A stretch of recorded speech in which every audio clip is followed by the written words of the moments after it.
马修等人在校外教学中本应该去打森蝎，但是却遇到了雷恩宿舍希尔巴的挑衅，对方可是上欧老师下女同学的超级带恶人，一出场就把中二少年巴雷特狠狠揍了一顿。巴雷特深知自己不是希尔巴的对手，但那马修不知情的样子一看就是个废柴，他到底要怎么做才能救下美女呢？觉得单方面虐杀太过无聊，希尔巴表示自己可以给巴雷特一次机会，只要他能扛住自己5次魔法攻击，他就放了这个女生。当然，按照学习的规定，他们需要赌上银击币，5次魔法攻击下去，巴雷特绝对会被打成重伤，但他只是稍一思考就答应了。结果巴雷特却说，这5次攻击不仅包括他，马修也要一起挨揍。巴雷特还是很仗义的，表示了马修的份他也会一起承担，也就是说他要顶住整整10次攻击。巴雷特挺身拦在马修跟美女面前，这是他这儿的麻烦，本来就跟马修没有关系。整整9发攻击下来，巴雷特已经遍体鳞伤了，却仍旧强撑着自己不肯倒下。他也知道这样做的自己是个笨蛋，但是正因为他是个傻瓜，所以才不会对女生留了有任何怀疑。希尔巴虽然没有良心这种东西，最后一击的时候狠狠给巴雷特来了份大的，原本以为他这次再也爬不起来了，没想到巴雷特愣是强撑着一口气，摇晃晃的走到希尔巴面前时才倒下。事发结束，他该遵守约定了。希尔巴被吓了一跳，紧接着就是对巴雷特疯狂嘲笑，拳头拳尾挨了他所有攻击的人怎么可能站得起来？天底下怎么会有他这样的蠢货呢？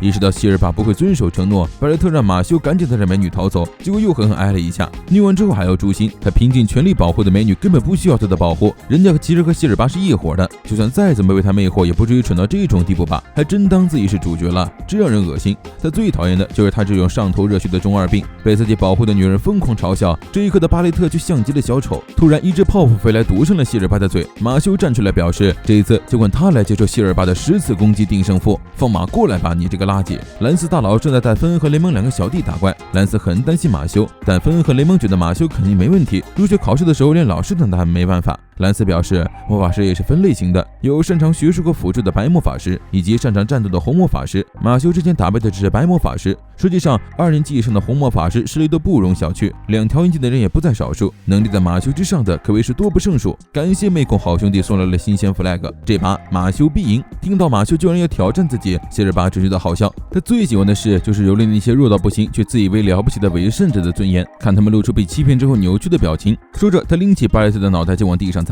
马修冲上来救人，就被希尔巴召唤使主挥退。马修居然认为能打赢他，他可是在1年级的时候就拿到2枚金币的强者，他们之间的实力可是有着天壤之别，有本事就来试试杀了他呀！希尔巴召唤石柱对着马修一顿狂虐，然而几下之后他就再也伤不到马修了。马修握住石柱一把捏碎，3头肌魔法弩炮拳，马修灵活的避开所有攻击，破开防御冲到希尔巴面前，对他削着那脸狠狠就是一拳。希尔巴当场旋转起飞倒飞出去，鼻血哗哗的往下流。希尔巴恼羞成怒，他去年可是拿到了2枚金币，在2年级中魔法也是最顶尖的存在呀！马修面无表情的朝他走来，拳头上青筋蹦起，一拳透过石柱直击肚腹。希尔巴满头冷汗，吐血不止。他终于意识到自己根本不是马修的对手，身体站不起来，他决定接不下马修的下一击了。这没想到马修突然停止了攻击，转身在对面的树上坐下。刚才算是2次，他不是要顶住10次希尔巴的攻击吗？还剩8次没有打完，倒是让他见识一下实力差距啊！说着，马修走到希尔巴面前，第3次你准备好了吗？希尔巴都快吓破胆了，再这样下去他绝对会死啊，得赶紧想个对策才行。就在这时，一只5星级的森蝎突然出现在马修身后，这个是比银币级还要可怕的巨大怪物。希尔巴本想着在和马修跟森蝎对视的时机瞄准机会逃走，然而马修连头都没回，反手就把森蝎的流星扔飞了。没看见他正在忙吗？滚一边去！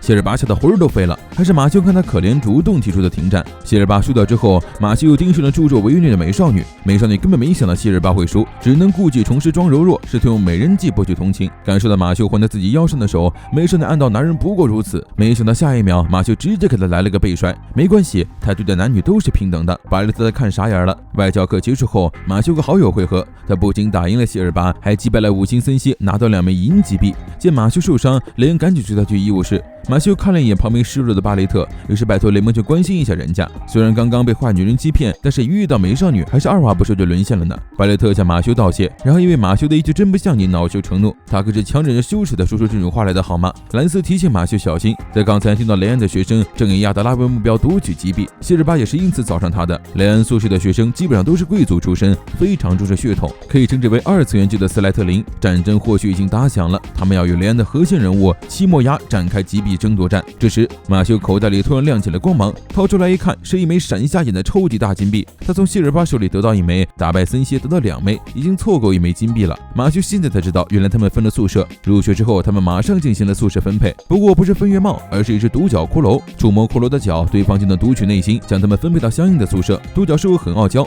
他的工作上百年前从未有过一次失误，直到他遇到了马修，因为马修的脑袋里全都是奶油泡芙呀，根本就判断不出来，最后只能牵强的把马修扔进了亚德拉宿舍。雷恩的核心就是学院里的顶尖人物七魔牙，雷恩为了操纵神爵者的人选，正在收集所有金币。拿着金币的马修无疑会成为靶子。兰斯告诫马修尽量避开雷恩的人，最后和大家一起行动。然而他的忠告只是枉然，马修一个迷路，直接走到雷恩的总部。因为任务失败，希尔巴被欺瞒的首领阿贝尔变成木偶。完美的教育，压倒性的才能，高贵的血统，他们的目标就是创造出这么一个完美的世界。希尔巴这种废物连成为妻子的价值都没有。不过放心，他很快就没有思考这种事的必要了。应当成为神爵者的人只有他。阿贝尔抚摸着怀里的木偶，对吧，母亲？门口传来一声声响，大门杀手马修扛着门走了进来。他提醒阿贝尔，说话的对象只是个人偶哦。